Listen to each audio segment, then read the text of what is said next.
Hello friends, this is Akanksha Singh. Welcome you on YouTube channel way to JRF. आज हम discuss कर रहे हैं UGC NET JRF TGT PGT की जो डिटेल क्लास चल रही है। ये सेकेंड डिटेल क्लास है जिसमें हम लोग टॉपिक डिस्कस कर रहे हैं टेक्सटाइल्स एंड क्लोथिंग।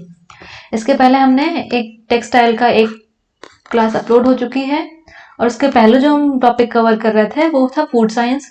उसकी 5 क्लासेस अपलोड हो चुकी है। इनका पूरा एक प्लेलिस्ट है जहाँ पे आपको सारी क्लासेस लाइन से मिल जाएंगी, सीक्वेंस में मिल जाएंगी। तो आप ये प्लेलिस्ट का जो लिंक है आपको डिस्क्रिप्शन बॉक्स में मिल जाएगा, वहां से आप देख सकते हैं। एंड अगर अभी तक आपने चैनल सब्सक्राइब नहीं किया तो चैनल को सब्सक्राइब जरूर कर लें। और क्लासेस अगर आपको अच्छी लगती है तो अपने फ्रेंड्स के साथ शेयर करें, लाइक करें। और ये जो क्लासेस हैं ये आपको टीजीटी, पीजीटी या होम साइंस से रिलेटेड किसी और भी आप कॉम्पिटिटिव एग्जाम की प्रिपरेशन कर रहे हैं तो उसमें हेल्प करेंगी, क्योंकि इसमें जो हम लोग टॉपिक कवर कर रहे हैं वो कुछ कॉमन टॉपिक्स हैं जो होम साइंस के हर एक एग्जाम में आते हैं। ये कुछ सोशल मीडिया हैंडल्स हैं, ये टेलीग्राम ग्रुप है, यहाँ पे आपको सारी क्लासेस के लिंक मिल जाएंगे। ये इंस्टाग्राम पेज है और ये फेसबुक पेज है। फेसबुक पेज पे भी आपको सारे वीडियो के लिंक मिल जाएंगे। जितनी भी क्लासेस अपलोडेड है इनके सारा लिंक आपको यहाँ पे मिल जाएगा। इसके पहले जो हम लोगों ने क्लास डिस्कस की थी उसमें हमने प्राइमरी प्रॉपर्टीज पढ़ी थी, तो एक बार उनको हम देख लेते हैं। मेन 5 प्राइमरी प्रॉपर्टीज होती हैं: length to breadth ratio, tenacity और स्ट्रेंथ, फ्लेक्सिबिलिटी, स्पिनिंग क्वालिटी और कोहेसिवनेस या यूनिफॉर्म। ये मोस्टली क्वेश्चन मल्टीपल आंसर्स वाले जो नेट में जो क्वेश्चन आते हैं मल्टीपल आंसर्स वाले की इस टाइप में क्वेश्चन में ये पूछे जाते हैं कि इनमें से कौन सी प्राइमरी प्रॉपर्टीज हैं या कौन सी प्राइमरी प्रॉपर्टीज नहीं है। तो ये क्वेश्चन मेनली नेट के एग्जाम में पूछा जाता है। और ये प्राइमरी प्रॉपर्टीज हमने इसकी पहली क्लास में डिस्कस किया था, तो इसका लिंक आपको ऊपर आई बटन पे भी मिल जाएगा, यहाँ से भी आप देख सकते हैं। उसके बाद आज हम डिस्कस करेंगे सेकेंडरी प्रॉपर्टीज। तो सेकेंडरी प्रॉपर्टीज क्या है? Secondary properties are the properties which are performance related. If they are absent they can be introduced. हमने पढ़ा था कि जो प्राइमरी प्रॉपर्टीज होती हैं वो मैंडेटरी होती हैं, वो जरूरी होती हैं, वो कपड़े में होनी ही चाहिए। बट जो सेकेंडरी प्रॉपर्टीज हैं ये हमारी परफॉर्मेंस रिलेटेड होती हैं, ये मैंडेटरी नहीं होती है, जरूरी नहीं होता है कि ये सेकेंडरी प्रॉपर्टीज होनी ही चाहिए कपड़े में। और अगर नहीं है तो उनको हम अलग से इंट्रोड्यूस कर सकते हैं, बट जो प्राइमरी प्रॉपर्टीज हैं उनको हम अलग से इंट्रोड्यूस नहीं कर सकते हैं। Secondary properties affect durability, performance and appearance of the fabric. जो सेकेंडरी प्रॉपर्टीज होती हैं ये इनको हम मेनली बोल सकते हैं, जैसे हमें जो हमारा क्या बेसिक क्या है, हमको बेसिक जो हमारी नीड्स हैं, हमें एक लाइफ सरवाइव करने के लिए हमको फूड चाहिए, हमें शेल्टर चाहिए, हमें क्लॉथिंग चाहिए। तो जो ये जैसे कुछ हमारी जो बेसिक नीड्स होती हैं जो हमको चाहिए ही चाहिए, जो बेसिक नीड्स होती हैं उनको हम प्राइमरी प्रॉपर्टीज बोल सकते हैं। ठीक है। उसके बाद जो हमें जैसे फिर उसके बाद आता है कि हमको लग्जरी लाइफ चाहिए। अभी अब अगर गर्मी में आप रह रहे हैं तो कहीं जैसे रूरल एरियाज में चले जाओ तो वहां पे आप देखो लोग पेड़ के नीचे बैठ के आराम करते हैं या हाथ से पंखा कर लेते हैं। तो मीन्स ये इनकी बेसिक नीड्स में आता है कि गर्म ना लगे, इसके लिए पेड़ के नीचे बैठ गए, हाथ से पंखा कर ले रहे हैं। बट यही अगर आप आगे देखो सेकेंडरी प्रॉपर्टीज में आता हो, सेकेंडरी प्रॉपर्टीज में क्या हमें लग्जरी हम कह सकते हैं एक तरीके से कि लग्जरी नीड्स हमारी आ जाती है। जैसे अभी कपड़ा तो था, कपड़े में जो बेसिक प्राइमरी है प्रॉपर्टीज हैं वो होनी ही चाहिए, प्राइमरी जो प्रॉपर्टीज हैं वो हमारी बेसिक नीड्स हैं। लेकिन उस कपड़े को और ज्यादा अच्छा बनाने के लिए और ज्यादा उसमें उसको लग्जरियस बनाने के लिए उसमें हम अलग से सेकेंडरी प्रॉपर्टीज ऐड कर रहे हैं। तो मीन सेकेंडरी प्रॉपर्टीज जो है हमारी ये बहुत ज्यादा जरूरी नहीं है, ये कपड़े की ड्यूरेबिलिटी, परफॉर्मेंस और अपीयरेंस को बढ़ाती हैं या इनको अफेक्ट करती हैं। देन आता है secondary properties of fibres are physical shape. Secondary properties हैं क्या क्या? Physical shape, density, colour, lustre, moisture regain या moisture absorption, thermal reaction, elongation, resiliency and dimensional stability. ये सारी सेकेंडरी प्रॉपर्टीज जो हैं इनको हम आगे एक एक करके डिटेल में डिस्कस करेंगे। तो सेकेंडरी प्रॉपर्टीज हिंदी में ये लिखा है, इसको भी आप देख लीजिएगा। जो सेकेंडरी प्रॉपर्टीज हैं वो हैं क्या क्या? भौतिक आकार, घनत्व, रंग, चमक, नमी पुनः प्राप्त करना या नमी अवशोषण करना, थर्मल प्रक्रिया, दबाव, बढ़ाव, लचीलापन और आयामी स्थिरता। अब उनको हम पढ़ते हैं, एक एक करके डिस्कस करेंगे क्या क्या है। फिजिकल शेप, तो फिजिकल शेप क्या है?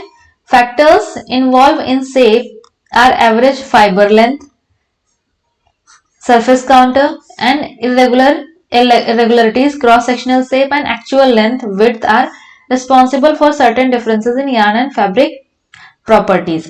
जो हमारा फाइबर है उसकी जो फिजिकल शेप है वो किन चीजों पर डिपेंड करती है कि फाइबर की लेंथ क्या है, उसका सरफेस काउंटर क्या है, उसमें कोई इरेगुलरिटीज तो नहीं है, उसका क्रॉस सेक्शनल शेप क्या है, एक्चुअल लेंथ और विड्थ क्या थी।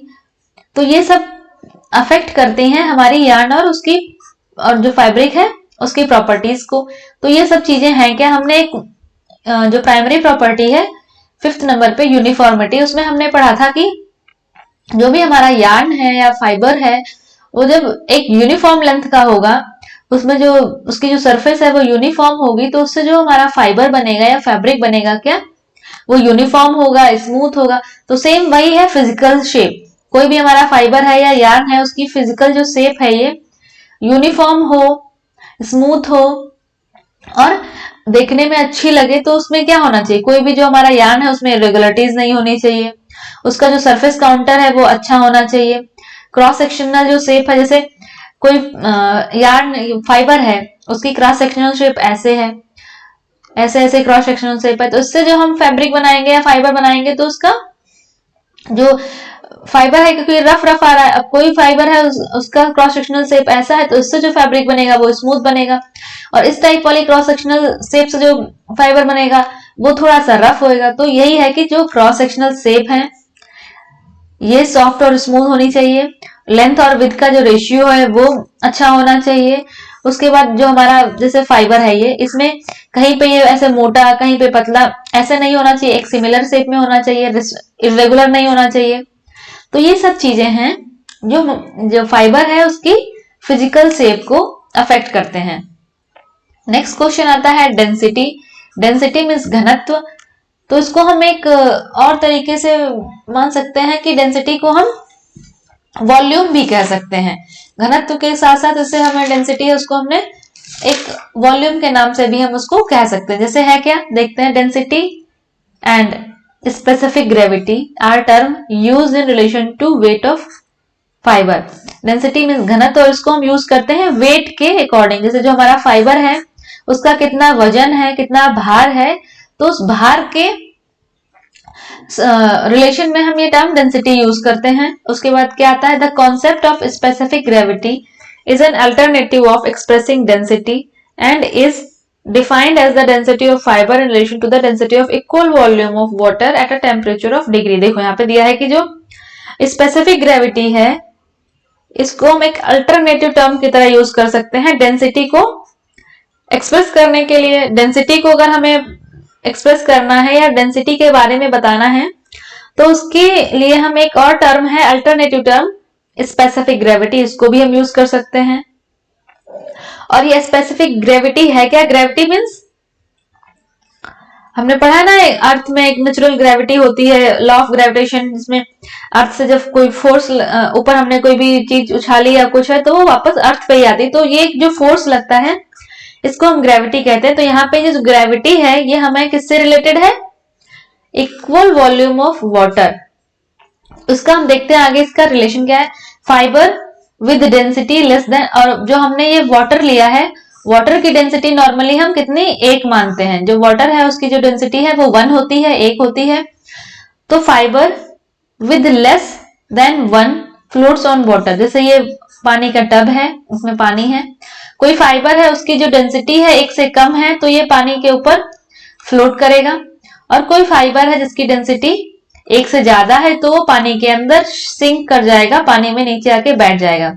तो ये है स्पेसिफिक ग्रेविटी। ये इससे डिपेंड करता है कि जो हमारा फाइबर बनेगा, जो फैब्रिक बनेगा, उसकी डेंसिटी मतलब उसका वॉल्यूम कितना है। वो हल्का फैब्रिक है तो पानी के ऊपर फ्लोट करेगा, भारी फैब्रिक है तो पानी के नीचे बैठ जाएगा। डेंसिटी का सिंपल सा यही मीनिंग है। नेक्स्ट क्वेश्चन आता है कलर। तो natural fibres very from white to nearly black. जितने भी नेचुरल फाइबर हैं उनका जो कलर है वो व्हाइट से ब्लैक तक के रेंज में होता है। व्हाइट होगा, ऑफ व्हाइट होगा, ग्रे होगा, ब्लैक होगा, मीन्स यही कुछ कलर्स होते हैं। उसके बाद अगर हम बात करें कॉटन की, कॉटन जो है वो वेरी करता है white two levels of black. Cotton का जो अगर हम कलर की बात करें, नेचुरल कलर की बात करें, तो ये सफेद से लेकर काले तक के शेड में आपको मिलेगा नेचुरल कलर। उसके बाद वूल, ऊन, off white to nearly black, ये भी off white to nearly black. Silk, white to deep yellow और लाइट ब्राउन, और जो सिल्क है वो व्हाइट होगा, येलो होगा या फिर लाइट ब्राउन के शेड में होगा। और जितने भी मैन्युफैक्चर्ड फाइबर होते हैं, जो बनाए जाते हैं आर्टिफिशियल फाइबर, वो प्योर व्हाइट बनते हैं, इनके बाद हम इनको डाई करते हैं। तो यहाँ पे देखो जितने भी नेचुरल कलर हैं ये नॉर्मली व्हाइट से ब्लैक की रेंज में ही वेरी करते हैं। तो अगर हम नेचुरल फाइबर की बात करें तो ये कलरफुल नहीं आते हैं, ये व्हाइट होगा, ऑफ व्हाइट होगा, ग्रे होगा, ब्लैक होगा, यही सब कलर मिलते हैं। तो ये जो जितने भी नेचुरल फाइबर हैं वो व्हाइट से ब्लैक में वेरी करते हैं, और जो मैन्युफैक्चर्ड फाइबर हैं ये व्हाइट बनाए जाते हैं, प्योर व्हाइट, उसके बाद इनको कलर किया जाता है। नेक्स्ट आता है lustre, measure of the reflection of incident light from a fibre, filament और टेक्सटाइल मटेरियल। कोई भी टेक्सटाइल मटेरियल है, फाइबर है, फैब्रिक है, उसमें से, जैसे ये टेक्सटाइल मटेरियल है, कोई भी कपड़ा मान लिया कपड़ा है, तो इसमें से जो इस पे जो लाइट पड़ रही है वो कितना रिफ्लेक्ट होके वापस जा रही है, कितना रिफ्लेक्ट हो रही है, ये बताता है lustre. Reflection of incident light from a fibre, filament और टेक्सटाइल मटेरियल, कितना ये लाइट रिफ्लेक्ट कर रही है, जितना ज्यादा लाइट रिफ्लेक्ट करेगी उतनी ही चमक होगी फैब्रिक में। लस्टर मीन्स चमक। The more lustrous a fibre the more evenly does it reflect the incidence light.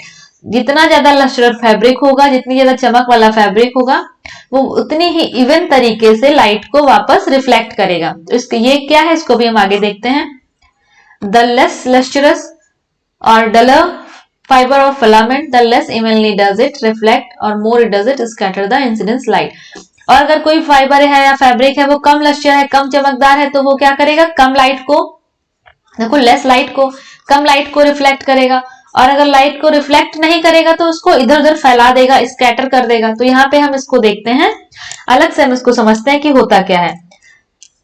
जैसे हम यहाँ पे देखते हैं कि जैसे ये हमारा कई शेप के हम फैब्रिक बना लेते हैं, ये सर्कुलर है, ये स्क्वायर में है, ये रेक्टेंगल, ये ओवल में है, और ये कुछ ऐसे क्रॉस सेक्शन शेप है।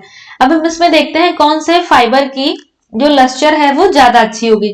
जैसे इस पे ये लाइट पड़ी है, वापस ऐसे रिफ्लेक्ट कर गया, ये लाइट आई है, ऐसे रिफ्लेक्ट कर गया। और ये सर्कुलर है, जैसे ये इसमें चारों तरफ से पूरा लाइट रिफ्लेक्ट करेगा, जिधर से लाइट पड़ेगी ये तुरंत इवन लाइट में, इवन तरीके से लाइट को रिफ्लेक्ट करेगा। ये है, ये ऐसे लाइट रिफ्लेक्ट करेगा। लेकिन ये वाला जो है, इसने यहाँ पे लाइट पड़ी, इसने ऐसे रिफ्लेक्ट किया। अब यहाँ पे लाइट पड़ी, इसने रिफ्लेक्ट किया, यहाँ पे जाके अटक गई, या फिर यहाँ पे लाइट पड़ी, ये जाके इधर अटक गई। तो ये लाइट को रिफ्लेक्ट नहीं कर पा रहा है, लाइट इधर उधर फैल जा रही है। तो ऐसे फाइबर्स या मटेरियल्स जो लाइट को प्रॉपरली रिफ्लेक्ट कर देते हैं वापस, जिनकी जो क्रॉस सेक्शनल शेप है या जो क्रॉस सेक्शनल सरफेस है ये स्मूथ है, तो ये ज्यादा लस्टरस होंगे। और जिनमें ये क्रॉस सेक्शनल शेप अल्टरनेट है या जिगजैग टाइप है, ये जो फाइबर है, ये इनकी जो लस्टर है, इनमें चमक है, ये कम होंगे। तो जितने भी फाइबर हैं जिनमें क्रॉस सेक्शनल शेप सर्कुलर है, ऐसे ट्रायंगुलर है या स्मूथ है, इनमें ये जो फाइबर है इनमें लस्टर ज्यादा होगी, चमक ज्यादा होगी। और जितने भी फाइबर हैं जिनकी क्रॉस सेक्शनल शेप अनइवन है, इनकी जो लस्टर है, चमक है, ये कम होगी। नेक्स्ट टॉपिक आता है moisture regain and absorption. Moisture को रीगेन करना और एब्जॉर्ब करना, ये दो अलग अलग टर्म है जो कि दोनों रिलेटेड है मॉइस्चर से। तो मॉइस्चर रीगेन क्या है? Amount of water a bone dry fibre will absorb from air under standard condition of 70 degree Fahrenheit temperature and 65% relative humidity. Moisture regain means moisture को दोबारा से गेन करना, ये होता है मॉइस्चर रीगेन। और मॉइस्चर एब्जॉर्प्शन, मॉइस्चर को directly absorb करना। Maximum amount of moisture a fibre will absorb at saturation point. तो कोई हमारे पास सूखा फाइबर फैब्रिक है, इसको हमने पानी में डाल दिया, तो इसने कितना मॉइस्चर एब्जॉर्ब किया, मीन्स डायरेक्ट, जैसे हमारे आपके पास कॉटन का कपड़ा है सूखा, आपने उसको पानी की बकेट में डाल दिया, उसने कितना पानी एब्जॉर्ब कर लिया, ये हो गया उसका मॉइस्चर एब्जॉर्प्शन। मॉइस्चर एब्जॉर्प्शन के बाद उस कपड़े को हम फिर, जैसे ये था मॉइस्चर एब्जॉर्प्शन, उसके बाद हम रीगेन की बात करें तो हमारे पास कोई कपड़ा है जो सूखा हुआ है, लेकिन हमने उसको जैसे एनवायरमेंट है, हमने उसको खुले में रख दिया जहां का टेम्परेचर जो हो 70 डिग्री फ़ारेनहाइट हो, सॉरी जो टेम्परेचर है 70 डिग्री फ़ारेनहाइट हो, और वहां पे जो ह्यूमिडिटी है वो 65% हो। इस कंडीशन में जो भी फाइबर था उसने एनवायरमेंट से कितना मॉइस्चर रीगेन किया, ये होता है moisture regain. Moisture absorption means directly कपड़े ने कितना मॉइस्चर एब्जॉर्ब कर लिया। तो अगर कपड़ा डायरेक्टली पानी में जा रहा है या उसको डायरेक्ट मॉइस्चर मिल रहा है, वहां पे मॉइस्चर एब्जॉर्प्शन क्या ज्यादा होएगा। और एक एनवायरमेंट से जैसे कपड़े को बरसात का टाइम होता है, कपड़े को बाहर सूखने के लिए डाल दो, लेकिन अगर एनवायरमेंट में नमी है तो कपड़ा क्या बहुत हल्का सा नमी एब्जॉर्ब कर लेता है, जो कि हम अगर उसको टच कर रहे हैं, फील कर रहे हैं तो समझ में भी इतना भी नहीं आता। लेकिन मॉइस्चर एब्जॉर्प्शन क्या है, जब वो पूरा कपड़ा मॉइस्चर को एब्जॉर्ब कर लेता है, जब आप उसको छुओगे तो वो गीला महसूस होगा। तो मॉइस्चर जो एब्जॉर्प्शन है ये हमेशा मॉइस्चर रीगेन से ज्यादा होता है, या फिर आप इसको भी बोल सकते हो कि मॉइस्चर रीगेन मतलब MR, moisture absorption means MA। तो मॉइस्चर रीगेन जो है वो हमेशा मॉइस्चर एब्जॉर्प्शन से कम होता है। तो मॉइस्चर एब्जॉर्प्शन हमेशा ज्यादा होता है और रीगेन कम होता है। ये हिंदी में है, इसको भी आप देख लीजिएगा। नेक्स्ट प्रॉपर्टी आती है थर्मल रिएक्शन। थर्मल रिएक्शन क्या है? थर्मल मतलब हीट। हीट का हमारे जो भी फाइबर है या फैब्रिक है उस पे हीट का क्या रिएक्शन होता है, इसको हम बोलते हैं thermal reaction. Behaviour of individual fibre type at various temperature is thermal reaction. जो हमारे वेरियस टाइप के जो फाइबर हैं इनका अलग अलग टेम्परेचर पे कैसे बिहेव कर रहे हैं, कैसे रिएक्शन कर रहे हैं, उसको हम कहते हैं thermal reaction. A thermoplastic fibre is one which melt or soften when heat is applied। Thermoplastic fibre कौन सा होता है? ऐसा फाइबर जिसपे हम जब हीट अप्लाई करते हैं तब वो सॉफ्ट हो जाता है या फिर मेल्ट हो जाता है। ऐसे फाइबर्स को हम थर्मोप्लास्टिक फाइबर कहते हैं। It indicates to that temperature the fibre may be safely heated, processed during finishing, processed during garment manufacturing, hot laundered या फिर आयरन और प्रेस आफ्टर ड्राई क्लीनिंग। तो थर्मल रिएक्शन क्या बताता है कि ऐसा टेम्परेचर जिसमें हम फाइबर को हीट प्रोसेसिंग कर रहे हैं किसी भी फिनिशिंग के टाइम, या फिर हम गारमेंट मैन्युफैक्चर के टाइम पे उसको हीट अप्लाई कर रहे हैं, जब हमने लॉन्ड्री में दिया तो उसको गर्म पानी में धो रहे हैं, या फिर हम उसके जब ड्राई क्लीनिंग कर रहे हैं तब हम इस पे जो हीट अप्लाई कर रहे हैं। तो ये सारी जो हीट ट्रीटमेंट है इनको जब कपड़ा कहाँ तक उसको सहन कर लेगा या कहाँ तक कि हीट अगर हम अप्लाई करेंगे तो जो हमारा फाइबर है या फैब्रिक है वो खराब नहीं होगा, उसको हम कहते हैं thermal reaction. It is related to crystallinity of the polymer system. Crystalline fibres are more heat resistant than amorphous fibre. तो पहले तो क्रिस्टलाइन फाइबर और अमorphous फाइबर क्या होते हैं? क्रिस्टलाइन फाइबर ऐसे जिनमें बिल्कुल ऐसे पास में फाइबर्स अरेंज होते हैं, या इनके जो मॉलिक्यूल हैं वो बिल्कुल पास में अरेंज होते हैं। और अमorphous फाइबर क्या है? इनमें मॉलिक्यूल्स दूर दूर अरेंज होते हैं और इनमें जो फोर्स है बीच में इनके बीच का जो फोर्स है वो बहुत कम होता है। और जो क्रिस्टलाइन वाले फाइबर्स हैं इनके बीच में जो इंटरमॉलिकुलर फोर्स है स्ट्रांग होता है। तो जब हम हीट ट्रीटमेंट अप्लाई करेंगे तो जो क्रिस्टलाइन फाइबर्स हैं ये हीट को ज्यादा सहन कर लेंगे, ये हीट रेजिस्टेंट होते हैं ज्यादा। अमorphous फाइबर जो है ये हीट रेजिस्टेंट ज्यादा नहीं होते हैं। इसको हिंदी में भी देख लीजिए। थर्मल रिएक्शन क्या होता है कि जब भी हम कपड़े पे या फाइबर पे हीट अप्लाई करते हैं तो वो हीट अप्लाई करने के बाद कपड़ा जो है वो कैसे बिहेव करता है, सॉफ्ट हो जा रहा है, मेल्ट हो जा रहा है या उसको हीट को सहन कर ले रहा है, तो उसको हम कहते हैं थर्मल रिएक्शन। नेक्स्ट क्वेश्चन आता है, नेक्स्ट प्रॉपर्टी आती है elongation. Elongation is the stretching और लेंथनिंग ऑफ द फाइबर। कोई भी फाइबर है उसको हम खींच रहे हैं, खींच के बढ़ा रहे हैं, उसको हम कहते हैं इलोंगेशन। जैसे रबड़ है, रबड़ को आप खींचो तो उसकी जो बढ़ने की प्रॉपर्टी होती है, स्ट्रेच होने की प्रॉपर्टी होती है, उसको हम कहते हैं elongation. Measurement of elongation is commonly made as elongation to break. और हम मेजरमेंट कैसे करेंगे कि कितना इलोंगेशन है? तो जब हम रबड़ को खींचते हैं, एक पॉइंट से दूसरे पॉइंट तक खींचते हैं, जैसे यहां तक खींचने के बाद टूट गई, तो ये इसका इलोंगेशन है। और जो लास्ट टूटने का पॉइंट है वहां तक हमने उसको कितना स्ट्रेच किया, इसको हम कहते हैं इलोंगेशन। और उसके जस्ट पहले के पॉइंट तक को हम कहते हैं elongation to break. Elastic recovery indicates the percentage of return from elongation to the original fibre length. जैसे ये हमारा इतना बड़ा रबड़ था, हमने इसको स्ट्रेच करके यहां तक ले आए, इसके बाद हमने इसको छोड़ दिया, फिर ये वापस अपनी इतनी शेप में आ गया, तो इसको हम कहते हैं ये एलोंगेशन किया। फिर ये छोड़ दिया जब इसको, तो रिकवर होके वापस अपनी शेप में आ गया, तो ये हो गया एलोंगेशन रिकवरी। जैसे कोई हम लोग कपड़ा पहनते हैं, जैसे होजरी का कपड़ा है, ट्राउजर है, हमने उसको पहना, जब उसमें हम पहन के चलते हैं या बैठते हैं तो वो होजरी स्ट्रेच करता है, तो जब हम कुछ देर बाद वो वापस फिर से अपने शेप में आ जाता है। तो मीन्स ये है एलोंगेशन रिकवरी। जो भी हमारा फाइबर है वो उसको हमने एलोंगेट किया, स्ट्रेच किया, उसके बाद ये वापस अपने शेप में आ जाता है। उसको कितनी रिकवरी होती है, इसको हम कहते हैं एलोंगेशन रिकवरी। और जो फाइबर या फैब्रिक अपनी पूरी 100%, जैसे ये ओरिजिनल लेंथ थी, इसी लेंथ में वापस आ जाता है पूरी लेंथ में, तो उसको हम कहते हैं 100% elastic recovery. Fibres that can elongate at least 100% are called elastic fibre. और जो फाइबर 100% वापस आ जाते हैं अपनी ओरिजिनल शेप में या 100% इलास्टिक रिकवरी कर लेते हैं, तो इनको हम इलास्टिक फाइबर कहते हैं। क्या कौन कौन से इनके एग्जांपल्स क्या हैं? स्पैंडेक्स और रबड़। जो स्पैंडेक्स है और रबड़ फाइबर जो है, इनकी जो इनको इलास्टिक फाइबर कहते हैं, क्योंकि ये अपनी 100% लेंथ को रिकवर कर लेते हैं। और अगर इलास्टिक रिकवरी का परसेंटेज निकालने को आता है, तो जैसे एक हमारा कोई 1 मीटर की लेंथ थी, हमने उसको स्ट्रेच किया, वो 10 मीटर की हो गई, तो 10 स्ट्रेच लेंथ कितनी है? 10 माइनस ओरिजिनल लेंथ कितनी है? 1 डिवाइडेड बाई 1 इंटू 100। तो ऐसे करके हम इसका एक फॉर्मूला है, इस करके हम इसकी परसेंटेज अगर हमको निकालनी है इलास्टिक रिकवरी की, वो भी निकलती है इससे। ये हिंदी में, इसको हिंदी में आप देख लीजिएगा। उसके बाद नेक्स्ट प्रॉपर्टी आती है रेजिलेंसी। रेजिलेंसी क्या है? It is the ability of material to spring back to shape after being creased, twisted और डिस्टॉर्टेड। कोई भी टेक्सटाइल मटेरियल है जिसको हमने उसकी, जैसे ये कोई हैंकी है या क्लॉथ है, इसकी शेप को हमने ऐसे क्रीज कर दिया, जैसे हम बोलते हैं ना कि गोल गोल करके रख दिया, ट्विस्ट करके रख दिया, उसके बाद से वापस अपनी शेप में आ जाना, इसको हम कहते हैं रेजिलेंसी।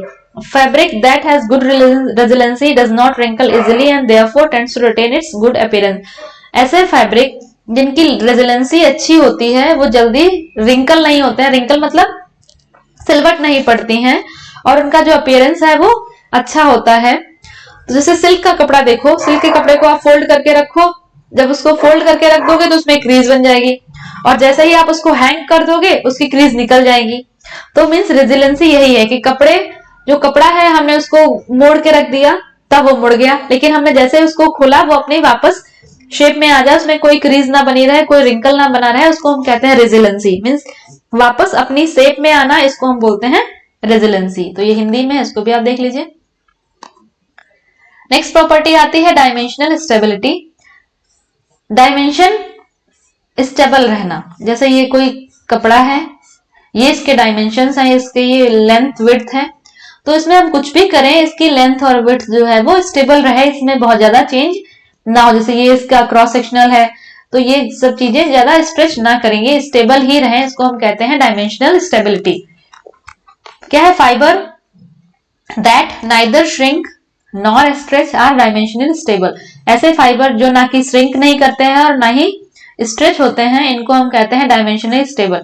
और जो फाइबर स्ट्रेच होते हैं इनको हम इलास्टिक फाइबर्स कहते हैं। तो जो डायमेंशनल स्टेबिलिटी है वो 2 टाइप की होती है, एक तो रिलैक्सेशन श्रिंकेज, दूसरा प्रोग्रेसिव श्रिंकेज। और जो रिलैक्सेशन श्रिंकेज होता है वो कॉटन में होता है, और प्रोग्रेसिव श्रिंकेज जो होता है वो वूल में होता है। तो दोनों में अंतर क्या है? जैसे कॉटन का कपड़ा देखो, जब भी हम नया कॉटन का कपड़ा लेके आते हैं, जब हम उसको धोते हैं वो श्रिंक करता है, और ये बहुत ज्यादा 2 या 3 वॉश तक होता है। जब आप कपड़े को 2-3 बार धो लेंगे, उसके बाद कॉटन का कपड़ा श्रिंक होना बंद हो जाता है, तो उसको हम बोलते हैं रिलैक्सेशन श्रिंकेज। मतलब 2-3 बार वॉश किया, उसमें जितनी भी श्रिंकेज प्रॉपर्टी थी, उसको जितना श्रिंक करना था कर गया, उसके बाद वो श्रिंक नहीं होता है, तो उसको हम कहते हैं रिलैक्सेशन श्रिंकेज। प्रोग्रेसिव श्रिंकेज में क्या होता है? जैसे वूल है, वूल का कपड़ा मतलब स्वेटर है, उसको जितनी बार आप धोगे उतनी बार ये श्रिंक करेगा, फिर वापस नॉर्मल शेप में आ जाएगा। फिर आप धोएंगे ये फिर श्रिंक करेगा, फिर मतलब जितनी बार आप इसमें वॉश कर रहे हैं, जितनी बार आप इसमें ट्रीटमेंट कर रहे हैं, इसकी डायमेंशनल स्टेबिलिटी चेंज हो रही है, तो उसको हम बोलते हैं प्रोग्रेसिव श्रिंकेज। कॉटन जैसे जो 2-3 वॉश में उसकी डायमेंशनल जो डायमेंशन है वो श्रिंक होना बंद हो जाए, वो स्टेबल हो जाए, उसको हम बोलते हैं रिलैक्सेशन श्रिंकेज। तो ये आज हम लोगों ने 9 प्रॉपर्टी डिस्कस की हैं। अभी कुछ और सेकेंडरी प्रॉपर्टीज बाकी हैं जिनको हम नेक्स्ट क्लास में डिस्कस करेंगे। अगर आपको क्लास अच्छा लगा हो तो चैनल को सब्सक्राइब जरूर कर लें, अपने फ्रेंड्स के साथ ज्यादा से ज्यादा शेयर करें। एंड ये क्लास आपको कैसी लगी कमेंट सेक्शन में आप जरूर बताएं। मिलते हैं नेक्स्ट क्लास में, तब तक के लिए wish you all the very best, good luck, bye bye.